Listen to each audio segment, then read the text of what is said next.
Hi, how's it going? My name is Josh. I'm here on behalf of the Writing Center at San Jose State University. Today we're going to be looking at common grammar and punctuation errors. For this lesson, you do not need any electronics. There also won't be any handouts provided. All you need is a blank piece of paper and a writing utensil. So let's jump in. The first thing that needs to be understood is a clause. What is a clause? A clause is defined as any group of words that contains a subject and a predicate, or a verb. As you may have guessed, there are two main types of clauses, the independent and the dependent. A dependent clause cannot stand on its own as a complete sentence. Here's an example. When my free trial ran out, I canceled my subscription. So the phrase "when my free trial ran out" could not stand as its own sentence. It would not be complete. Therefore, that clause is a dependent clause. By contrast, an independent clause constitutes a complete sentence. So on its own, it works as a complete sentence. So if I say the vase fell on the floor, there's no other information needed. That can stand on its own. Therefore, the vase fell on the floor is an independent clause. Moving forward, it is important to know that there are four main sentence types. Let's take a look. First, we have a simple sentence. A simple sentence consists of one independent clause. Pretty simple. Here's an example. I slept well. We have one clause that can stand on its own. The next type is a compound sentence. This sentence consists of two independent clauses. So if I say, I slept well, but I am still tired, there are two independent clauses in there. The first is, I slept well. The second is, I am still tired. These two are connected by a coordinating conjunction, but we'll get into that more later. The third type is a complex sentence. This consists of one independent clause plus one or more dependent clauses. So if I say, after I had a very long day at work, I slept well. The independent clause is at the end of the sentence, I slept well. However, if I said, after I had a long day at work, on its own, it wouldn't make any sense. That at the beginning is the dependent clause. Finally, we have a compound complex sentence. This consists of more than one independent clause plus one or more dependent clauses. Here's an example. After I had a very long day at work, I slept well, but I am still tired. So again, our independent clauses are still, I slept well, and I am still tired. And the dependent clause is after I had a very long day at work. Hopefully all of that makes sense. Because we're going to move forward, this lays the foundation for two common errors that you might have in your own writing. These are run-on sentences and comma splices. These might be terms that you're familiar with, but either way, let's jump into it. So the first is a run-on sentence. In a run-on sentence, you have two independent clauses which have been joined together without any punctuation. Here's an example. I enjoy amusement parks. I did not have fun at Great America. As you can tell, I enjoy amusement parks, and I did not have fun at Great America could each stand on their own. They are both independent clauses that have been joined without any punctuation. This is a critical error. The other is a comma splice. In a comma splice, two independent clauses have been joined with a comma alone, and this also is grammatically incorrect. Here's an example. If I say, I enjoy amusement parks, I did not have fun at Great America, and all I have in the middle is a comma, this is a comma splice. Now, thankfully, there are multiple ways to correct these errors. The first option is to use a period. It's the simplest of the corrections. You can turn two independent clauses into two independent sentences. Here's an example. I enjoy amusement parks. I didn't have fun at Great America. This new version uses two simple sentences. Each of them consists of only one clause. The sentences are no longer linked for the reader. Here is the second option. You can add a coordinating conjunction with a comma between the clauses. It looks like this. I enjoy amusement parks, but I didn't have fun at Great America. The new sentence adds a clear, logical connector to the sentence, working with the comma to separate and link the clauses in the reader's mind. Now, you might be wondering, what is a coordinating conjunction? Now, that might be a funny title, but you probably recognize what they are. Coordinating conjunctions are for, and, nor, but, or, yet, and so. An easy way to remember these is to remember the phrase fanboys. F stands for, A stands for and, N stands for nor, and so on. That's the way I remember all the coordinating conjunctions. There is also a third way to correct one-on sentences and comma splices. The semicolon. You can use a semicolon between the clauses. This is what it looks like. I enjoy amusement parks. I didn't have fun at Great America. In this revised version of the comma splice, the second clause offers readers a clear contrast to the first clause. The semicolon elegantly separates the clauses so the reader can immediately appreciate the contrast. Great! Now I really hope that this all made sense because we now have an activity that's going to test your skills and how well you retain the information we looked at. Here is the run-on sentences and comma splices activity. Your job is to correct the run-on sentences and comma splices below. We have number 1, I like cats, I hate dogs. Number 2, I studied hard this semester, I earned good grades. Number 3, my father is chairman of the Committee on Foreign Relations. He also heads the Warrant Committee. Number 4, entrepreneurship is the study of small business college students are embracing it enthusiastically. Your job is to correct each of these sentences. Now you may have noticed that we did introduce more than one option for how to fix these errors. So you will have more than one option for how to correct these sentences as well. If you want to go ahead and pause the video, take as much time as you like, and then we will go over the answers together in just a second.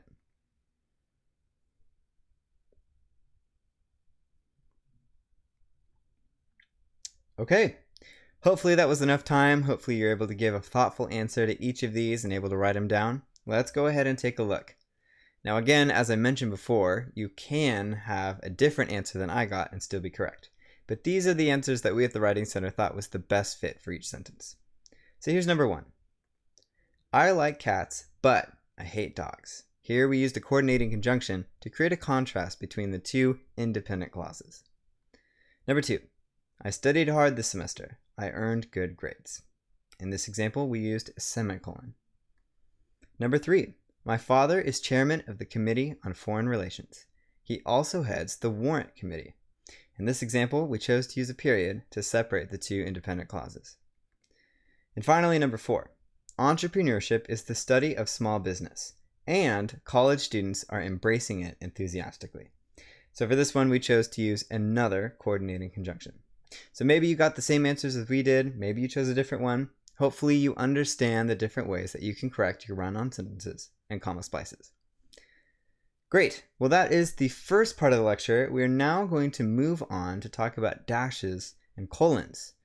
Dashes and colons are powerful tools that can add depth and clarity to your sentences, but you have to make sure that you use them correctly. So let's take a look. A colon introduces a quotation, a positive, list, series, or other information directly related to the preceding independent clause. What does that look like? Here's an example. Tara bought everything she needed to make pies: flour, sugar, a tin, and eggs. So you can see in this case we used a colon to present a list. The list flows directly relating to the preceding independent clause, and I do want to emphasize that piece of information. You can only use a colon to introduce a list of items after a complete sentence. So if you have a sentence like, Tara bought flour, sugar, a tin, and eggs, you cannot use a colon in that situation. Now let's talk about dashes. Dashes are used to set off information, emphasize content in a sentence, or mark a sudden change in tone. Here's an example. Batman is a hero, the only hero that is worthy. So in this case, we use dashes to emphasize specific content within the sentence. In this example, we say the products I need, toilet paper and wipes, are not available. Here we are setting off specific information within the sentence. And then lastly, we have the Assyrian Empire's brutality allowed for the rapid growth of their realm, but it ultimately brought their downfall. So in this case, you can see we're using dashes to mark a sudden change of tone. We're talking about something positive in the first part, and then it changes to a more negative expression. Real quick, I do want to add, most of you see that there is a little dash icon on your computer keyboard, but that is actually a hyphen. So in order to use the proper dash, that would be grammatically correct, you actually would want to hold Option key down and then click the hyphen button. That should give you the correct length of the dash, which you'll notice is like a little bit longer than a typical hyphen. Great. Hopefully both of those made sense. We're going to jump back to the colon and have another activity. So your job is to change the following phrases or sentences to incorporate colons properly. Here are the sentences. Number 1, to whom it may concern. Number 2, the 2012 symposium included a variety of successful presenters, an architect, an entrepreneur, and a biomedical engineer. Number 3, send application materials to 1648 Mariposa Street, New York, New York, 1003. So now is the time to write down each of these sentences or phrases and go ahead and incorporate colons properly. You can go ahead and pause the video and take as long as you'd like.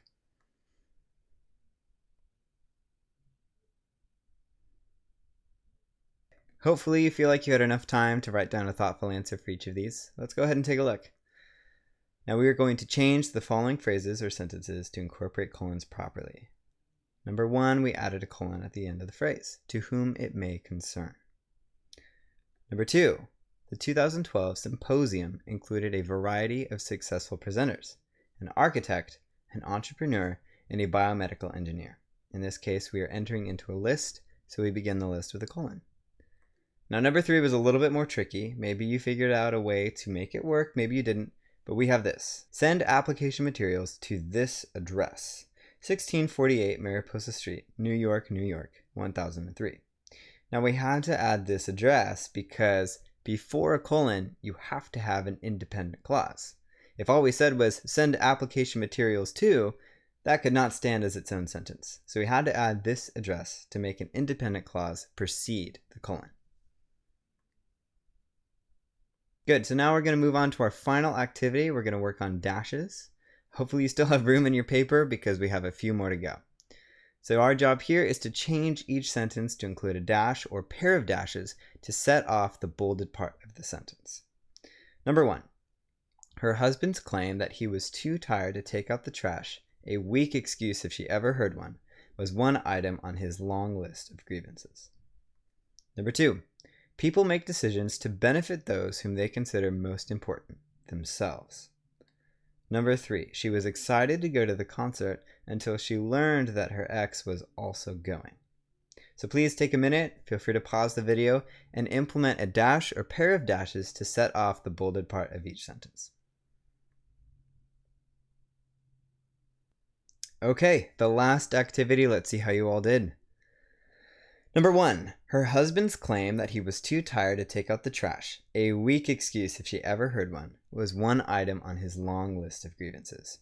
Here we are setting off a specific piece of information with the dashes. Number 2, people make decisions to benefit those whom they consider most important, themselves. Number 3, she was excited to go to the concert until she learned that her ex was also going. So in this example, we use the dash to demonstrate a contrast in mood. The first half shows positive emotion, and the second half shows a much more negative emotion. This dash sets off that contrast perfectly. Great! You all made it to the end of the video. Congratulations. The Writing Center does have a website, which is listed above. We also have a blog where we post some helpful content, so I do recommend you take a look at this. Again, this workshop topic was common grammar and punctuation errors. And just as a final reminder, we do have a lot of social media where we pump out great content. Feel free to take a look and see if there's any information there that may be helpful for you. And from all of us at the Writing Center, we do wish you the best on all your future writing endeavors.